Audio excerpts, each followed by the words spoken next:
இந்த வீடியோவில் பிளாகர் மூலமாக நம்ம எப்படி ஏர்ன் பண்ணலாங்கிறத பார்க்கலாம். நான் ஃபஸ்ட்டே சொன்னேன் பிளாகருங்கிறது வெப்சைட்னு சொல்லிட்டு. வெப்சைட் மூலமாக எப்படி ஏர்ன் பண்ணலான்னா, நம்ம ரெடி பண்ணுற வெப்சைட்டில் நம்ம ஆர்டிக்கிள் அப்டேட் பண்ணுவோம். அப்போ நம்மளோட ஆர்டிக்கிளை பார்க்குறதுக்காக மற்ற வியூவர்ஸ் வரும்பொழுது நம்ம வெப்சைட்டில் அட்வர்டைஸ்மெண்ட்டை நம்ம ஷோ பண்ணியிருப்போம். அப்போ நம்ம டிஸ்பிளே பண்ணியிருக்க அட்வர்டைஸ்மெண்ட்டை நம்ம வெப்சைட்டுக்கு வர வியூவர்ஸ் பார்க்கும் பொழுது அதிலிருந்து நம்மளுக்கு ஏர்னிங்ஸ் கிடைக்குது. நான் எக்ஸாம்பிளுக்காக ஒரு சில வெப்சைட்டு உங்களுக்கு காமிக்கிறேன்.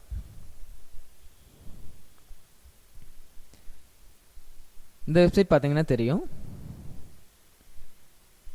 கவிதைகள் தமிழில் .blogspot.in.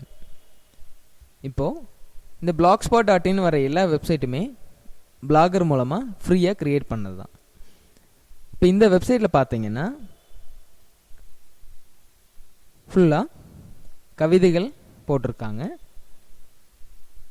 ஆனால் அது கூட இங்கே ஒரு விளம்பரம் வந்திருக்கு.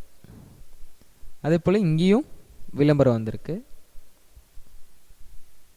இங்கே பாருங்கள், இதுவும் விளம்பரம். இந்த விளம்பரம் யார் கொடுத்துருக்காங்கன்னா ஆட் சாய்ஸ். அதாவது ஆட் சாய்ஸுங்கிறது கூகுள் கம்பெனியோடது. கூகுளில் இருந்து இவங்க ஆட்சன்ஸ் அக்கௌண்ட் அப்ளை பண்ணிவிட்டு ஆட்சன்ஸ் விளம்பரத்தை இவங்களோட வெப்சைட்டில் போட்டிருக்காங்க.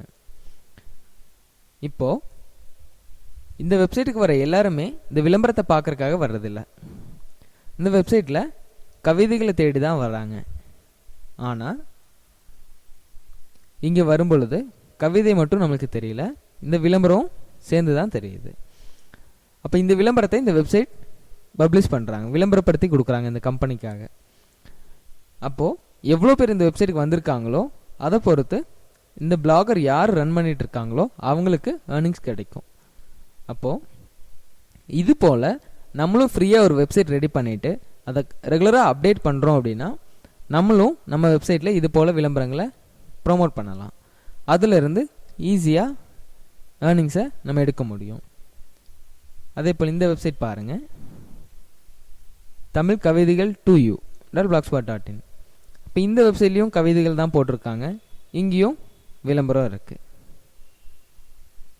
இந்த வெப்சைட் பாருங்கள், இங்கேயும் நிறைய விளம்பரங்கள் தான். இது பாருங்கள், இதில் ஃபுல்லாக சமையல் டிப்ஸ் கொடுத்துருக்காங்க. இது பார்த்தீங்கன்னாலும் ஆட் சாய்ஸ், இங்கேயும் விளம்பரம். இங்கே பாருங்கள், கோயம்புத்தூர் live .blogspot.in. இங்கேயும் ஆட் சாய்ஸ், இங்கேயும் ஃபுல்லாக விளம்பரம் தான். இந்த வெப்சைட் பாருங்கள், கோயம்புத்தூர் நியூஸ் .blogspot.in. இங்கேயும் ஃபுல்லாக விளம்பரம் தான், ஆட் சாய்ஸ் யூஸ் பண்ணியிருக்காங்க. இந்த வெப்சைட்லேயும் ஆட் சாய்ஸ் விளம்பரம் இருக்குது. இங்கே பார்த்தீங்கன்னா மூவிஸ் இன் தமிழ் .blogspot.in. இந்த வெப்சைட்டில் அமேசானோட விளம்பரம் போட்டிருக்காங்க. அதாவது இங்கே அமேசான் மூலமாக ப்ராடக்ட்ஸை செல் பண்ணுறாங்க, அஃபிலியேட் ப்ரோக்ராமையும் யூஸ் பண்ணியிருக்காங்க. அப்போ இது போல் நம்மளும் நம்ம வெப்சைட் மூலமாக ஈஸியாக ஏர்ன் பண்ண முடியும். நான் எக்ஸாம்பிளுக்காக இந்த வெப்சைட்ஸ்லாம் காமிச்சேன். நீங்கள் ரெடி பண்ணுற வெப்சைட் என்ன கேட்டகரியில் வேணாலும் இருக்கலாம். அது நியூஸாக தான் இருக்கணும், சமையல் குறிப்பாக தான் இருக்கணும், கவிதைகளாக தான் இருக்கணும், மூவிஸாக தான் இருக்கணுங்கிற அவசியம் கிடையாது. கூகுள் கீவேர்ட் டூல் மூலமாக நீங்கள் ஒரு கீவேர்ட் சர்ச் பண்ணி எடுத்துகிட்டு அந்த கீவேர்டில் நீங்கள் வெப்சைட் ரெடி பண்ணி ஈஸியாக ப்ரமோட் பண்ணலாம். அதை எப்படி யூஸ் பண்ணுறது, எப்படி வெப்சைட் ரெடி பண்ணுறதுங்கிறத வர வீடியோஸில் நம்ம பார்க்கலாம். தேங்க்யூ.